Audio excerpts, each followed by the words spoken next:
Hello students, welcome to class 12 history through MCQs. हम MCQs के माध्यम से कक्षा 12 इतिहास विषय को पढ़ रहे हैं और आज का हमारा जो चैप्टर है वो है चैप्टर नंबर 5 यात्रियों के नज़रिए। अगर आपने यह वीडियो सीरीज़ पहले नहीं देखी है तो चैनल को सब्सक्राइब कर लें ताकि आपको सारे वीडियो उपलब्ध हो जाएं। तो शुरू करते हैं आज का चैप्टर। क्वेश्चन नंबर 1, मोरक्को के तंजीर शहर से इब्न बतूता भारत कौन सी शताब्दी में आया? ऑप्शंस देखते हैं। 11वीं शताब्दी, 12वीं शताब्दी, 14वीं शताब्दी और 17वीं शताब्दी। तो इसका जो सही उत्तर है वो है ऑप्शन नंबर 3, 14वीं शताब्दी। तो जो 11वीं शताब्दी लिखते हैं इसका मतलब होता है 1000 से लेकर के 1100 के बीच में जितने भी वर्ष हैं वो सारे के सारे आते हैं 11वीं शताब्दी में। तो इस तरीके से आप इसको लर्न कर सकते हैं। अगला क्वेश्चन, उज़्बेकिस्तान के ख्वारिज़्म शहर से आए यात्री अल बिरूनी के द्वारा लिखी गई किताब का नाम क्या है? यानी अल बिरूनी जो कि उज़्बेकिस्तान के ख्वारिज़्म शहर से आया था उसके द्वारा लिखी गई किताब का नाम क्या है? तो क्वेश्चन में बहुत सारे फैक्ट्स लिखे हुए हैं कि जो अल बिरूनी है वो ख्वारिज़्म शहर उज़्बेकिस्तान से आया, उसके द्वारा लिखी गई किताब का नाम हम देखते हैं। Rihla, Kitabul Hind, travels in the Mughal empire और हर्ष चरित। तो इसका जो सही उत्तर है वो है किताबुल हिंद। बाकी पुस्तकों के बारे में हम आगे पढ़ेंगे। जैसे रिहला है उसको लिखी है इब्न बतूता और किताबुल हिंद जिसका कि हमने देख लिया अल बिरूनी ने लिखी, और travels in the Mughal empire इसको लिखी है फ्रांसवा बर्नियर। और हर्षचरित जो पिछले चैप्टर्स में हमने पढ़ा है, हर्षचरित की रचना की है बाण भट्ट ने। ये क्वेश्चन मैं इसलिए डालता हूँ ताकि आपको ये एकदम सही तरीके से याद हो जाए। अगला क्वेश्चन, अल बिरूनी के बारे में कौन सा तथ्य गलत है? तथ्य मतलब फैक्ट। कुछ फैक्ट्स दिए गए हैं जिनमें से एक गलत है, तो देखते हैं ऑप्शंस।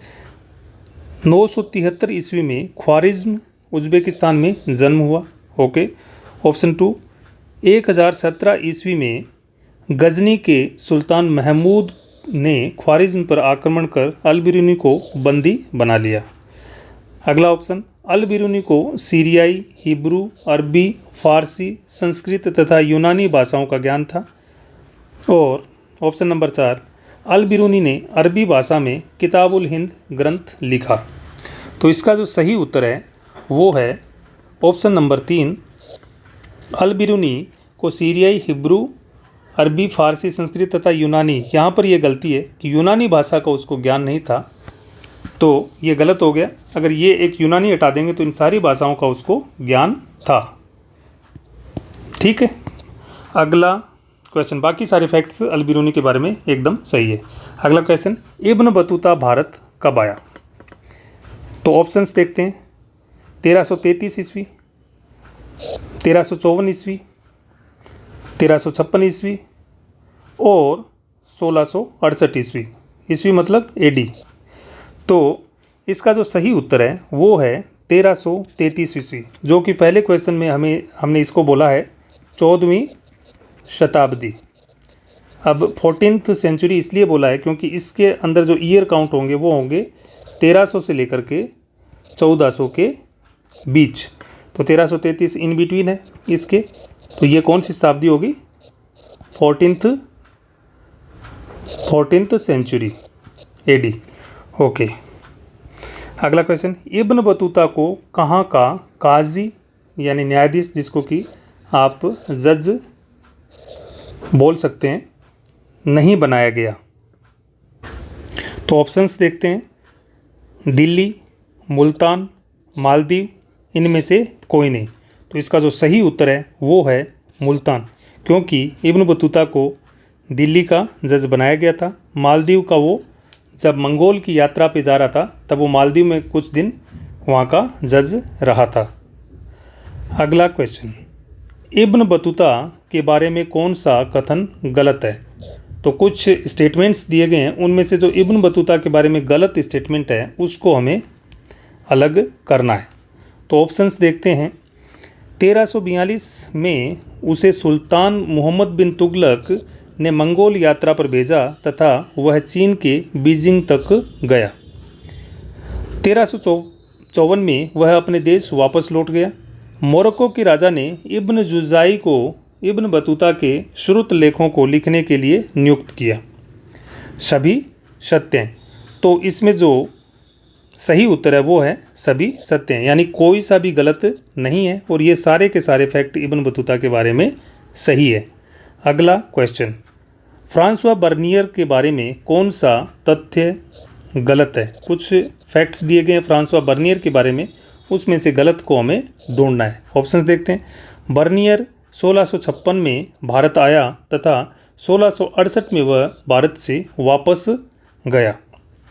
बर्नियर ने travels in the Mughal empire नामक पुस्तक लिखी तथा इसे फ्रांस के लुईस 15वें को समर्पित किया। प्रारंभ में वह औरंगजेब के ज्येष्ठ पुत्र दारा सिकोह का चिकित्सक था। इसने मुगलकालीन भारतीय शहरों को शिविर नगर कहा।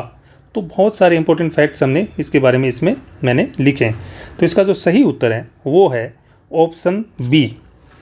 ये फैक्ट उसके बारे में गलत है। तो गलत क्यों, हम पढ़ते हैं दोबारा। बर्नियर ने travels in the Mughal empire नामक पुस्तक लिखी तथा इसे फ्रांस के लुईस 15वें को समर्पित किया। नहीं, 15वां नहीं है, ये लुईस 14 है। कौन सा? 14वां। उसको इसने ये पुस्तक समर्पित की थी। बाकी जो फैक्ट्स हैं बर्नियर के बारे में बिल्कुल सही हैं, तो इनको आप नोट डाउन कर सकते हैं। अगला क्वेश्चन, अल बिरूनी के बारे में दिए गए कथनों में से कौन सा गलत है? तो ऑप्शंस देखते हैं। अल बिरूनी जाति व्यवस्था की ब्राह्मणवादी व्याख्या का विरोध करता है। अल बिरूनी ने वर्ण व्यवस्था की उत्पत्ति ब्रह्म से बताई या ब्रह्मा से बताई। ब्राह्मण की उत्पत्ति ब्रह्मा के सिर से हुई। क्षत्रिय की उत्पत्ति ब्रह्मा के कंधों से हुई। वैश्य की उत्पत्ति ब्रह्मा की जंघा से हुई तथा शूद्र की उत्पत्ति ब्रह्मा के पैरों से हुई, जो कि सबसे निचले पायदान पर है। सभी सत्य हैं। तो इसका जो सही उत्तर है वो है सभी सत्य हैं, क्योंकि इन बातों का जिक्र अल बिरूनी ने अपने लेखों में किया है। लेकिन वह अल बिरूनी जाति व्यवस्था की ब्राह्मणवादी व्याख्या का विरोध करता है। अगला क्वेश्चन, इब्न बतूता ने दिल्ली शहर भारत में सबसे बड़ा बताया, यानी इसको इब्न बतूता ने दिल्ली शहर को भारत में सबसे बड़ा बताया का उल्लेख करते हुए उसमें कितने दरवाजे बताए? तो ऑप्शंस देखते हैं। 28, 14, 7, 3। तो इसका जो सही उत्तर है वो है ऑप्शन 1, 28, यानी 28 दरवाजे उसने दिल्ली में बताए हैं। अगला क्वेश्चन, ताराबाद के बारे में कौन सा कथन यानी स्टेटमेंट सही नहीं है? जो ताराबाद के बारे में जो गलत स्टेटमेंट है उसको हमें ढूंढना है। तो दौलताबाद में पुरुष तथा महिला गायकों के लिए एक बाजार, यानी दौलताबाद में पुरुष तथा महिला गायकों के लिए एक बाजार था। यह एक सुंदर बाजार था। प्रत्येक दुकान में एक दरवाज़ा होता था जो मालिक के घर में खुलता था। तो एक दरवाज़ा दुकान में ऐसा भी होता था जो घर के अंदर खुलता था। सूर्यास्त के समय गुंबद पर गायक गायिकाएं अपनी प्रस्तुति देते थे। तो इसका जो सही उत्तर है वो है ऑप्शन डी, यानी सभी सत्य हैं। अगला क्वेश्चन, तो ये इंपॉर्टेंट क्वेश्चन है, इसको आप स्टार मार्क कर सकते हैं। This is an important question. अगला, इब्न बतूता के अनुसार उलूक क्या है? तो ये भी बहुत वेरी वेरी इंपॉर्टेंट है कि इब्न बतूता के अनुसार उलूक क्या है। ऑप्शंस देखते हैं।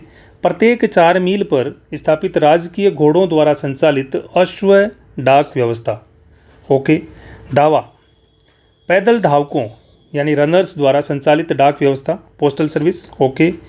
और अगला ऑप्शन, दावा डाक व्यवस्था उलूक व्यवस्था से तीव्र थी, यानी जो पैदल धावकों के द्वारा संचालित डाक व्यवस्था थी वो घोड़ों द्वारा संचालित उलूक डाक व्यवस्था से तीव्र यानी फास्ट थी, कम समय लगता था उसमें। अगला ऑप्शन, सिंध से दिल्ली की यात्रा में 50 दिन लगते थे, लेकिन इस डाक व्यवस्था के माध्यम से समाचार मात्र 5 दिन में पहुंचाया जाता था। तो इसमें जो सही उत्तर है वो है ऑप्शन 1 कि प्रत्येक 4 मील पर स्थापित राजकीय घोड़ों द्वारा संचालित अश्व डाक व्यवस्था, ये उलूक था। बाकी ये जो सारे फैक्ट लिखे हैं दावा के बारे में और ये सही है, लेकिन हमें तो उलूक क्या है वो ढूंढना था, तो ये इसका सही उत्तर है। अगला क्वेश्चन, केरल के कालीकट बंदरगाह को एक विचित्र देश यानी एक स्ट्रेंज नेशन किस यात्री ने बताया? ऑप्शंस देखते हैं, Al-Biruni, Ibn Battuta, Abdul Razzaq, आफानासी, Niketan. तो इसका जो सही उत्तर है वो है अब्दुल रजाक। ये 1440 में कालीकट, जिसको आजकल कोझिकोडे बोलते हैं, वहाँ पर पहुँचा और बाद में इसने विजयनगर की यात्रा की। तो वो था फारस का एक राजदूत। कहाँ का? फारस का एक राजदूत था। उसका नाम पूरा नाम था अब्दुल रजाक समरकंदी। तो फारस का राजदूत था, राजदूत यानी एम्बेसडर था फारस का। अगला क्वेश्चन, कृषकों को इतना अधिक निचोड़ा जाता है कि पेट भरने के लिए उनके पास सूखी रोटी भी मुश्किल से बचती है। ये शब्द किस विदेशी यात्री के हैं? तो ये जो स्टेटमेंट है ये किस विदेशी यात्री के हैं? ऑप्शंस देखते हैं, Pelsaert, Manucci, Abdul Razzaq, Francois Bernier. तो इसका जो सही उत्तर है वो है पेलसर्ट। ये भी 17वीं शताब्दी में भारत आया था और इसके मतलब जो 17वीं शताब्दी के स्टार्टिंग के टाइम में है, 1700 से लेकर के 1750 के बीच में 17वीं शताब्दी में भारत आया और ये एक डच यात्री था यानी नीदरलैंड्स का रहने वाला था। अगला क्वेश्चन, फ्रांसवा बर्नियर द्वारा भारतीय समाज का जो चित्रण किया गया है उससे कौन सा तथ्य मेल नहीं खाता? तो फ्रांसवा बर्नियर ने जो भारतीय समाज के बारे में जो अपनी राय रखी है उससे मेल नहीं खाने वाले स्टेटमेंट को हमें अलग करना है। तो देखते हैं, मुगल काल में किसानों का भूमि पर निजी स्वामित्व होता था। भारत में मध्य की स्थिति के लोग नहीं होते हैं, यानी या तो बहुत अमीर वर्ग है या फिर एकदम गरीब वर्ग है। बीच वाला जो मध्यम वर्ग है वो भारत में नहीं है। भारतीय समाज दरिद्र लोगों का जनसमूह यानी पुअर लोगों का क्या है? एक जनसमूह था जो अल्पसंख्यक शासक वर्ग के अधीन था। भारतीय कृषक भूमि के रखरखाव तथा बेहतरी के प्रति सजग नहीं थे, यानी उसके बारे में वो ज़्यादा ध्यान नहीं रखते थे।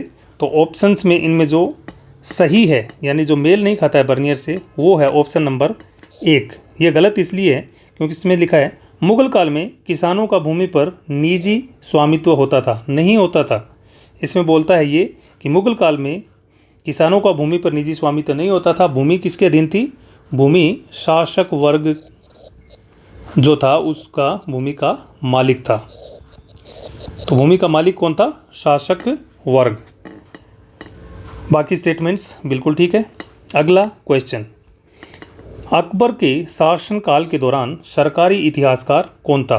यानी जो क्राउन हिस्टोरियन था, सरकारी इसका इतिहासकार वो कौन था? तो देखते हैं, टोडरमल, अबुल फजल, अब्दुल रजाक, इब्न बतूता। तो इसका जो सही उत्तर है वो है अबुल फजल। मुगल काल से संबंधित नीचे दिए गए तथ्यों यानी फैक्ट्स में से कौन सा सत्य नहीं है? जो सत्य नहीं है मुगल काल से संबंधित उसको हमें अलग करना है। अबुल फजल भूमि राजस्व जो होता है यानी जो लैंड रेवेन्यू होता है को राजस्व का पारिश्रमिक बताता है। अगला ऑप्शन, प्राच्य निरंकुशवाद का सिद्धांत मोंटेस्क्यू ने विकसित किया, जिसके अनुसार एशिया के शासक अपनी जनता पर निर्बाध प्रभुत्व का उपभोग करते थे। कार्ल मार्क्स के अनुसार भारत में उपनिवेशवाद से पहले अधिशेष का अधिग्रहण राज्य द्वारा किया जाता था और फ्रांसवा बर्नियर के अनुसार भारत में प्रजा संपन्न स्थिति में थी। तो इसका जो सही उत्तर है वो है ऑप्शन डी। फ्रांसवा बर्नियर के अनुसार भारत की प्रजा संपन्न स्थिति में थी। ये गलत है, संपन्न नहीं, दरिद्र स्थिति में थी। किसमें? बहुत ही पुअर कंडीशन में थी। तो ये गलत है। बाकी ये अगर यहाँ पर आप दरिद्र कर लेते हैं तो ये सारे स्टेटमेंट बिल्कुल सही हैं, आप इनको नोट डाउन कर सकते हैं। अगला क्वेश्चन, मुगलकालीन शहरों को शिविर नगर, ये पहले के भी एक क्वेश्चन के जो एक्सप्लेनेशन में मैं इसका उत्तर दे चुका हूँ, अब आपको उसको रिकलेक्ट करना है कि कैंप टाउन कहकर किस यात्री ने पुकारा। तो ऑप्शंस देखते हैं, Al-Biruni, Ibn Battuta, Abdul Razzaq, Francois Bernier. तो इसका जो सही उत्तर है वो है फ्रांसवा बर्नियर। तो फ्रांसवा बर्नियर ने मुगलकालीन शहरों को कैंप टाउन का, क्या कहा, कैंप टाउन, कि जहाँ पर जो शासक वर्ग रहता है वहीं पर ये नगर विकसित होते हैं। जैसे शासक वर्ग वहाँ से अपने अलग चला जाता है तो वो नगर नष्ट हो जाते थे। जैसे मोहम्मद बिन तुगलक के काल में दिल्ली का हाल हुआ, क्योंकि उसने राजधानी परिवर्तन करके दौलताबाद को राजधानी बनाया था। दौलताबाद को उसने राजधानी बनाया था, तो दिल्ली क्या हो गई थी, बर्बाद हो गई थी। अगला क्वेश्चन, 17वीं शताब्दी के प्रारंभ में मुगलकालीन भारत में कितने प्रतिशत जनसंख्या शहरों में निवास करती थी। तो ऑप्शंस देखते हैं, 15%, 20%, 25% या फिर 30%। तो इसका जो सही उत्तर है वो है 15%।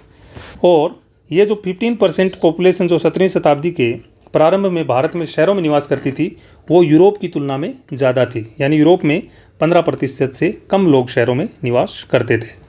अगला क्वेश्चन, इब्न बतूता के अनुसार सुल्तान मोहम्मद बिन तुगलक ने किस धर्मोपदेशक के प्रवचन से प्रसन्न होकर 1,00,000 टके तथा 200 दास दान में दिए। ऑप्शंस देखते हैं, नसीरुद्दीन, अबुल फजल, फैज़ी, सुल्तान महमूद। तो इसका जो सही उत्तर है वो है नसीरुद्दीन, यानी ये जो दान मोहम्मद बिन तुगलक ने दिया है वो नसीरुद्दीन को दिया है। अबुल फजल जैसे हमने देख लिया, ये मुग़ल काल का क्या था, सरकारी इतिहासकार था। इन चीज़ों को आपको दोबारा मैं रिकलेक्ट करा रहा हूँ ताकि आप भूलें नहीं। और फैज़ी जो था वो मुग़ल काल का राज कवि था, क्राउन पोएट था। और सुल्तान महमूद अगर आपको याद हो तो इसने 1017 में अल-बिरूनी को क्या किया था, ख्वारिज़्म से बंदी बनाकर गजना ले आया था। तो अल-बिरूनी को बंदी बनाया। तो ये आपको चीज़ें याद रखनी है। अगर आपको यह वीडियो अच्छा लग रहा हो तो चैनल को सब्सक्राइब जरूर करें, क्योंकि मैंने जो क्वेश्चन इसमें फॉर्म किए हैं कम से कम क्वेश्चंस में आपके पूरे चैप्टर का रिवीजन होता है। छोटे क्वेश्चन से लेकर के बड़े क्वेश्चंस के उत्तर लिखने में भी आप अपने आप को सक्षम बना लेंगे। अगला क्वेश्चन, सती प्रथा पर यह किस यात्री ने कहा। हालांकि कुछ महिलाएं प्रसन्नता से मृत्यु को गले लगा लेती थी, अन्य को मरने के लिए बाध्य किया जाता था। यह बात किसने कही है। तो उत्तर देखते हैं, ऑप्शन हैं Al-Biruni, Ibn Battuta, Abdul Razzaq, Francois Bernier. तो इसका जो सही उत्तर है यह फ्रांसवा बर्नियर। तो इसने एक कहानी में ये बताया भी गया है कि 12 वर्ष की एक सुंदर विधवा को ज़बरदस्ती लोगों ने जला के मार डाला। तो सती प्रथा के बारे में फ्रांसवा बर्नियर यह लिखता है। अगला क्वेश्चन, किस विदेशी यात्री ने लाहौर में एक 12 वर्षीय विधवा लड़की को जबरन सती के नाम पर जलाकर मार देने की घटना का वर्णन किया है। तो अगर आपको याद है तो मैंने इसको क्लियर कर दिया है, फिर भी ऑप्शंस देखते हैं, Al-Biruni, Ibn Battuta, Abdul Razzaq, Francois Bernier.